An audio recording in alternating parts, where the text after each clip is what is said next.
18 मार्च 2024 सोमवार को जिला बार एसोसिएशन का चुनाव होना है। 2000 से अधिक मतदाता अपने मताधिकार का प्रयोग करेंगे। इसी के साथ नवीन कार्यकारिणी के लिए मुख्य चुनाव अधिकारी संपूर्ण तिवारी व सहायक चुनाव अधिकारी राजेश तिवारी ने पत्रकारों से चर्चा करते हुए बताया कि मतदाताओं को पूरे गणवेश में आना होगा। इसके साथ ही परिचय पत्र लाना अनिवार्य होगा। इसी आधार पर मतदान करने दिया जाएगा। साथ ही पूरी मतदान प्रक्रिया सीसीटीवी कैमरे की निगरानी में पूर्ण होगी। मतदान प्रातः 10 बजे से शाम 5 बजे तक संपन्न होगा। मतदाताओं को गेट नंबर 4 से प्रवेश दिया जाएगा तथा गेट नंबर 3 निकासी गेट होगा। कल मतदान है और मैं समझता हूँ जिला अधिवक्ता संघ मध्य प्रदेश का सबसे बड़ा अधिवक्ता संघ है।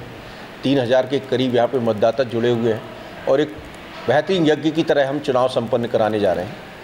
चुनाव में पारदर्शिता हो, सबका संतोष हो, पूरी गुडनेस के साथ, ग्लैडनेस के साथ ये चुनाव संपन्न हो पाए, इसलिए हमने इस बार कैमरे 8 बढ़ाए, 2 स्क्रीन लगाई हैं जो बाहर अंदर की चीज़ें बाहर साफ तरीके से पहुंच पाएँ, बाहर की चीज़ें हम तक पहुंच पाएँ। स्क्रीन में बुज़ुर्गों के लिए अलग से बूथ बनाया जाए, लेडीज़ के लिए अलग व्यवस्था की जाए, हैंडीकैप्स को यूँ तो व्हील चेयर वगैरह किया जाए, ऐसी व्यवस्था करने की कोशिश की है।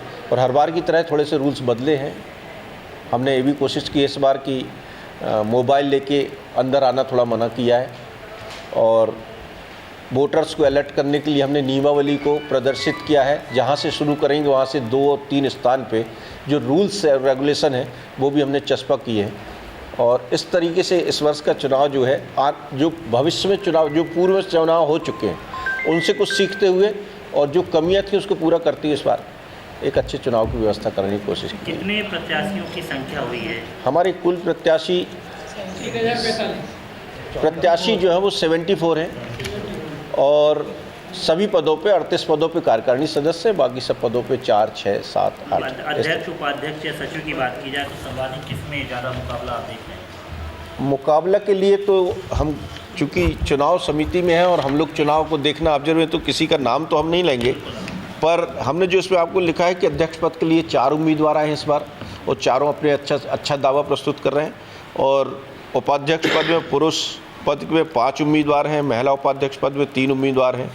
सचिव के लिए जो सबसे महत्वपूर्ण पोस्ट है उसमें 7 उम्मीदवार हैं। सह सचिव पद हेतु 5 हैं, कोषाध्यक्ष पद हेतु 5 हैं, पुस्तकालय सचिव पद हेतु 7 उम्मीदवार हैं और कार्यकारिणी सदस्य के लिए हमने बताया कि 38। ये चुनाव एक उत्सव है और खासकर अधिवक्ताओं का चुनाव तो महाउत्सव होता है। तो इस महाउत्सव में हम लोग केवल उन पुष्पांजलि को जो अर्पित हो रही है उसको स्वीकार कर उन मतपत्रों को पेटियों में डलवाने का काम कर रहे हैं। उसके पश्चात 19 तारीख को हमारी जो समिति है, जिसमें हम लोग 10 से 12 लोग रखेंगे उसमें गिनती के लिए, अभी लगभग 50 लोग की एक कमेटी बनी है हमारी, 50-60 लोगों की, जो अंदर से लेकर बाहर तक पूरे चुनाव के पारदर्शी रूप से संचालन करने के प्रयास में, हमारे प्रयास में हमें सहयोग प्रदान करेगी। 19 तारीख को हम 11:30 बजे से सबसे पहले अध्यक्ष, फिर उसके बाद उपाध्यक्ष, फिर महिला उपाध्यक्ष और उसके बाद सचिव, फिर उसके बाद ज्वाइंट सेक्रेटरी, कोषाध्यक्ष, लाइब्रेरी और उसके पश्चात कार्यकारिणी गिनती करेंगे। तो हमारी स्थिति ये रहेगी कि सारी जो पेटियां हैं, मतपत्र की पेटियां हैं, वो डीजे के स्ट्रांग रूम में जमा रहेंगी। जिस पद के प्रत्याशी की वोटों की गिनती गिनना है केवल वही वहाँ से मतपत्र लाया जाएगा, मतपेटी लाई जाएगी। यहाँ इसी कमरे में उसको खोला जाएगा प्रत्याशियों के समर्थकों के बीच में और उनकी गिनती करने के पश्चात उस पेटी को आपस में रखवा दिया जाएगा। तो पारदर्शिता का नियम यही है कि उस सीसीटीवी कैमरे की निगरानी में, संपूर्ण सीसीटीवी कैमरे की निगरानी में हमारी जो है मतपत्र गिनती किए जाएंगे। और उसके पहले जो मैंने आपको बताया था कि उन सीसीटीवी की सीडी के रूप में अगर प्रत्याशी बाद में चाहेगा हमसे मांगना तो हम उसको सीसीटीवी उसके रिकॉर्डिंग के रूप में हम उसको प्रदान कर देंगे। तो हमारा पूर्ण विचार है कि पारदर्शिता से हो। हम आपके माध्यम से जबलपुर के समस्त अधिवक्ताओं से निवेदन करते हैं कि 18 तारीख को होने वाले महाउत्सव में, महामतदान में आप सब अपनी भागीदारी करें और अधिक से अधिक संख्या में उपस्थित होकर अपने मतदान का प्रयोग करें और उपयुक्त प्रत्याशियों को जिताने के लिए प्रयास करें।